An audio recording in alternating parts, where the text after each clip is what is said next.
সকালের নাস্তা করে দুপুরের জন্য রান্না করতে চলে আসলাম। আসসালামু আলাইকুম, আমি সোনিয়া সৌদি আরব থেকে বলছি। কেমন আছেন আপনারা? আলহামদুলিল্লাহ, আমরা অনেক ভালো আছি। তো কাছে এবং দূরে দেশ এবং দেশের বাহিরে বসে যে যেখান থেকে আমার ভিডিওটি দেখে থাকেন সবাইকে অসংখ্য ধন্যবাদ। আর এই তো আজকে সকাল 10টা থেকে ভিডিওটা শুরু করেছি। তো এখানে আমি আজকে কচুরমুখী দিয়ে ইলিশ মাছ দিয়ে রান্না করব। তো এখন আমি কচুরমুখীগুলো ভালো করে কেটে নিয়েছি। তো কেটে এখন আমি লবণ দিয়ে ভালো করে কষলে ধুয়ে নেব। আর এভাবে লবণ দিয়ে ধুয়ে নিলে কি হয়, কচুরমুখীতে রান্না করার সময় যে একটা পিচ্ছিল ভাব থাকে না, ওই ভাবটা চলে যায়। তো আমি সব সময় কচুরমুখী রান্না করলে এভাবে ধুয়ে লবণ দিয়ে ধুয়ে পরিষ্কার করে নেই। তো তারপরে তো এখানে আমি লবণ দিয়ে ধুয়ে নিয়েছি, তারপর মাছগুলো ভালো করে ধুয়ে নিয়েছি। তো এখানে আমি এখন হলুদ আর লবণ দিয়ে মাছটা মেখে তারপর ভেজে নেব। আর আপনারা যারা আমার ভিডিওটি এখন দেখছেন প্লিজ একটা লাইক দিয়ে দিবেন।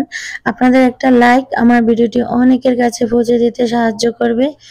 আর যদি আমার ভিডিওর কোনো অংশ আপনাদের একটু হলেও ভালো লেগে থাকে প্লিজ চ্যানেলটি সাবস্ক্রাইব করে দিবেন আর পাশে থাকা বেল বাটনের অল অপশনটি প্রেস করে দিবেন, যাতে করে আমি কোনো ভিডিও ছাড়ার সাথে সাথে আপনার কাছে নোটিফিকেশন চলে যায়। আর এই কাজটি অলরেডি যারা করে ফেলেছেন তাদেরকে অসংখ্য অসংখ্য ধন্যবাদ। তো এই তো এখানে আমি মাছটা এখন ভেজে নিয়েছি। তারপর এখানে পেঁয়াজটা বাদামি কালার করে ভেজে এর ভিতরে আমি একটু আদা রসুনের পেস্ট দিয়ে দিয়েছি।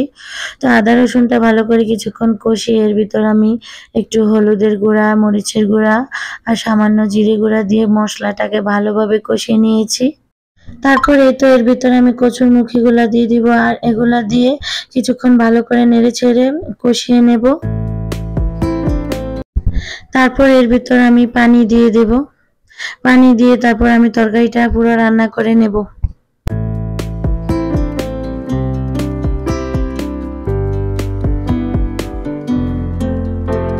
তারপর এই তো একটু ঝোলটা ফুটে আসলে এর ভিতর আমি মাছগুলা দিয়ে দিব। আর এদিক দিয়ে আমার ভাতটাও রান্না করা শেষ। তো আমি চালনিতে ছেঁকে নিয়েছি। এই তো আমার তরকারিটা সুন্দর করে রান্না করা হয়ে গেছে। তারপরে তো রান্না করা শেষে আমি এখন রান্নাঘরটা পুরো পরিষ্কার করে নেব। তো এখানে আমি একটু চুলাটা পরিষ্কার করার জন্য এখানে একটু লিকুইড দিয়ে নিয়েছি।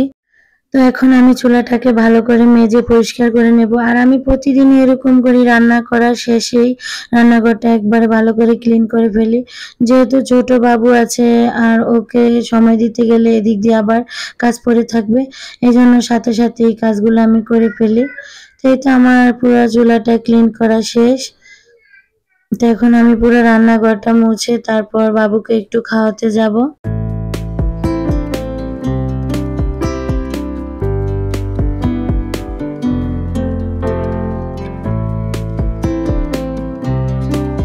তো এই তো এখানে আমি চুলাটা পরিষ্কার করার পর আবার এর ফাঁকে বাবুর খিদে পেয়েছে। তো ওকে আবার এদিক দিয়ে একটু নুডলস রান্না করে খাইয়ে দিয়েছি। তারপর আবার চলে আসলাম। তো এখানে এসে দেখি ঝুড়িটাতে একটু ধুলো পড়েছে। তো এখানে আমি এগুলা নামিয়ে তারপর আমি এখন ঝুড়িটা একটু ভালো করে ধুয়ে পরিষ্কার করে নেব।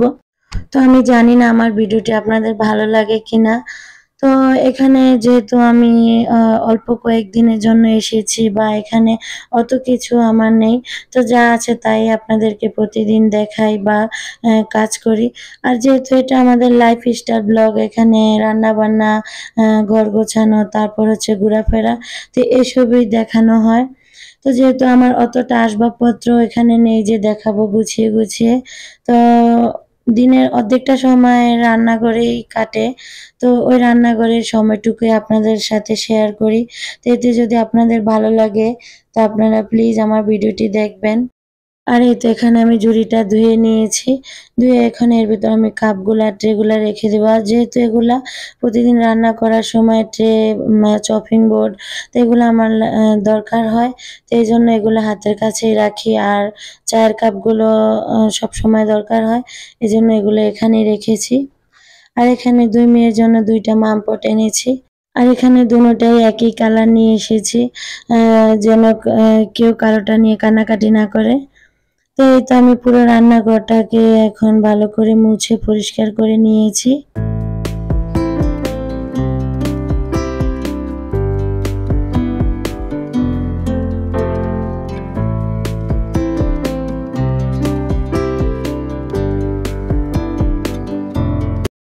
তারপরে তো এখানে আমার যে বাড়তি প্লেট বাটিগুলা, তো ওগুলো আমি এটার ভিতরে গুছিয়ে রেখে দেই।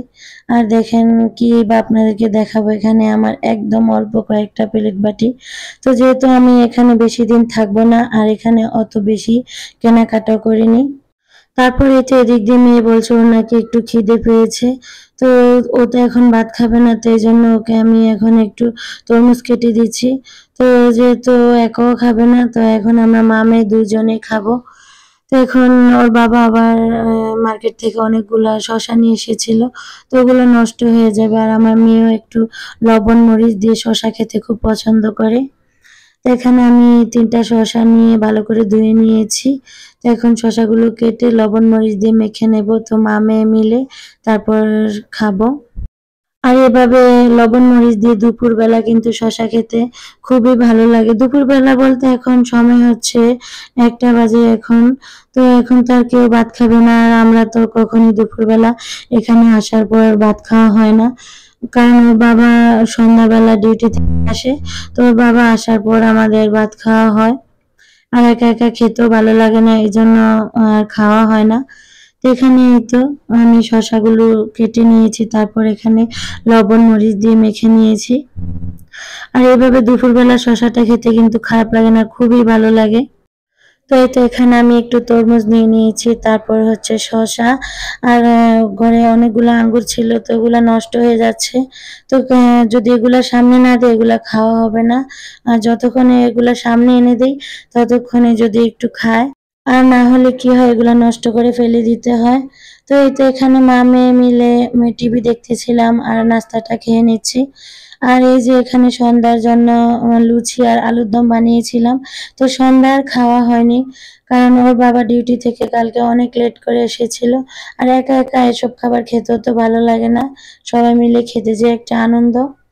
তারপরে তো আজকের আলুর দম আর লুচিটা খুবই ভালো লেগেছিল।